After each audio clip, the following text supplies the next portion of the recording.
នេះសូមខ្យល់នាំទៅឲ្យច្រៀងនៅពេលយប់ជ្រៅរំលឹក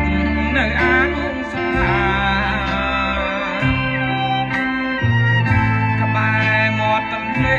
ក្រោមដួងចន្ទ្រាតើស្ដីអ្នកណាដែលថាមិនក្បត់បងទេ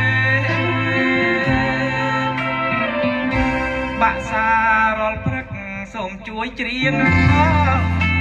ពេលអ្នកទំលើបងកោចងក្បែរបង្អួចមាសមេហើយសួរចិត្តនាងម្ដេចក៏បែកតែមិនយอมចាំបានរៀនស្នេហ៍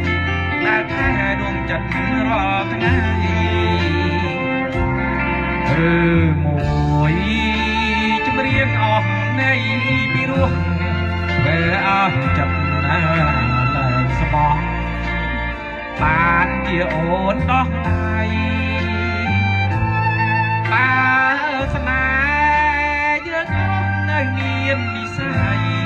សូមទុកដោជាក្តីស្រមៃរៀនតាមអស់ណាស់នឹងនឹកទៀតចម្រៀងថ្ងៃនេះធ្វើឲ្យចំបែករស់នៅក្នុងភ្លើងគ្មានផ្សែងម្នាក់ឯងក្នុងទ្រូងចង់អៀតក្បត់សំដីឯងគឺស្នេហ៍មានស្នៀតស្បត់រាប់អើយដងទៀតក៏ស្នៀតនៅតែដ